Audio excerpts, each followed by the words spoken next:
Creature comforts. Consider creature comforts when growing and supersizing your business. Sharon Horne-Ellstrom here. So it's actually a Creature brand t-shirt of my son-in-law's, and he's got all kinds of creature swag, right? Creature clothes. It's a skateboarding brand that my daughter and my son-in-law really like. And so they have a lot of gear, a lot of sweatshirts, a lot of t-shirts, a lot of hoodies, all kinds of things that say creature and have weird little monsters and creatures on them. This is like one of the most low-key, less monstrous one that they have. So I grabbed that just to illustrate our idiom today. Our idiom today for Supersize Your Business, Sharon Horne-Ellstrom here, is creature comfort. And it's one of those, I have thought about the things that it triggered for me with respect to growing and supersizing and building my businesses, but I've never thought of it in terms of creature comfort. Creature comfort, this is and has been around since 1659. It was first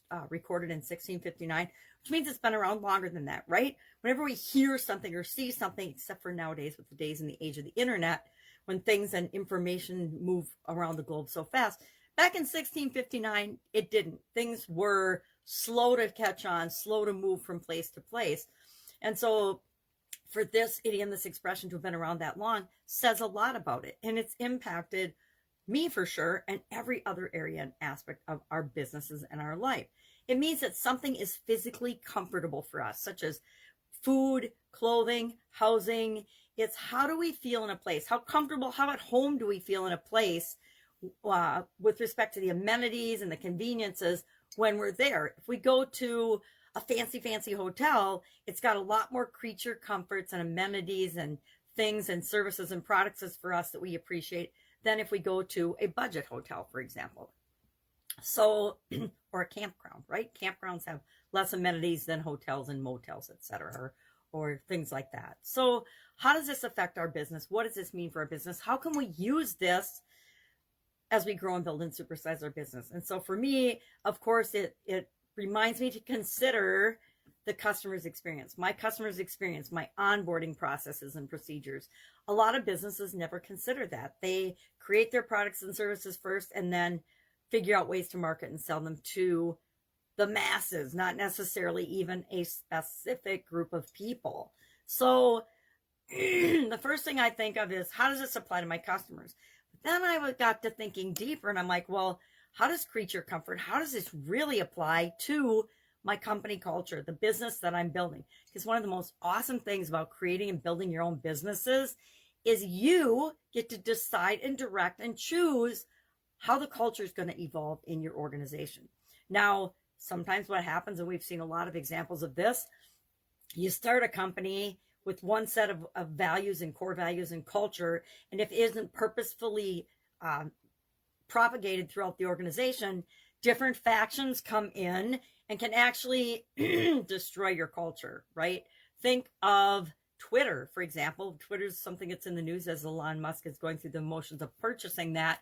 We're hearing all kinds of things and we're finding out all kinds of things about the culture and the internal workings of Twitter. I mean, they chased off their first creator and developer, right? He left the company because of the direction that the business was going, and he had lost control of it. He'd lost his ownership control and his ability to control the behemoth that Twitter had become. And there's lots of examples of this. You know, Steve Jobs got chased out of his company before he ended up coming back around and rejoining Apple. But that's an example of losing control of the culture, right? So how are we purposefully considering the experience of the people that join our business and we bring into our culture and we continue to create and cultivate the culture we want in our organization? What is our onboarding like? What is our continuous review and feedback for people that join our organization like? Excuse me. What is their experience like? What is the culture like?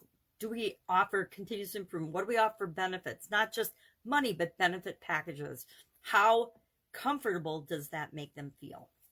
And then we could get into the whole topic of diversity. How diverse is our organization? How do we make everybody feel included given all of our differences and respected without making it a political nonsense thing like just happened with Wells Fargo and their fake their fake interviewing of diversity candidates. I mean, I don't know how you come back from a black mark and a stain on your reputation when you do something like that that's so ridiculous and unethical, right? So we want to always maintain control of our culture. We also want to make sure that we are not just thinking about our customers' experience, but actually going out and finding ways to know for sure by asking them what their actual experience is. Or I have gone to the point of, in many industries and in many businesses of mine and other people's, hired people to pose as customers, to be real, and sometimes they are real customers, but have them come in and experience the company from the customer's perspective. It's one of the best ways to really get the true scoop of how our employees are treating people, what other people are feeling and experiencing as part of interacting with our organization. Very few people do that, which is mind-blowing to me. I mean, that is the best feedback you can get. So ask people about their experience, and don't ask them because you only want to hear how awesome you are. Ask them because you really want to know the areas that you can do better at, that you can get your competitive advantage by really giving people what they want and giving them the experience that they want, not just the experience that we think they want. I've been definitely guilty of that in the past. Hey, this is this awesome thing we're offering you. You should just appreciate it. And it doesn't work that way, right? How often when somebody tells you you should appreciate something, do you actually appreciate it? It's like telling my daughter to calm down when she's upset about something. Might as well be talking to a brick wall. Same with me. I'm sure I'm the same way. That's human nature. So love to know your experience with this particular idiom or expression, creature comfort.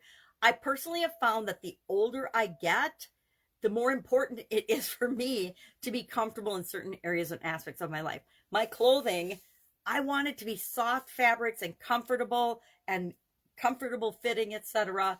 Things like that. I want to eat things that make me feel good and comfortable. I don't want to just eat things because they're good for me, right? I mean, I do that a lot of the time, but sometimes I just want the creature comforts of a yummy, delicious meal or some caramels.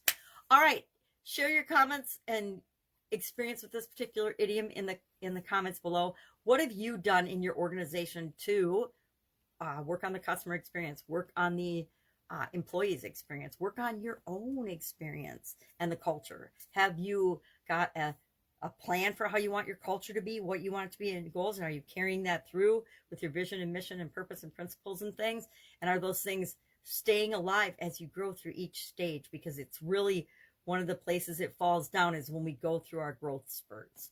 All right, have an awesome day. I'll be with you tomorrow with another financial related idiom. Have a great day.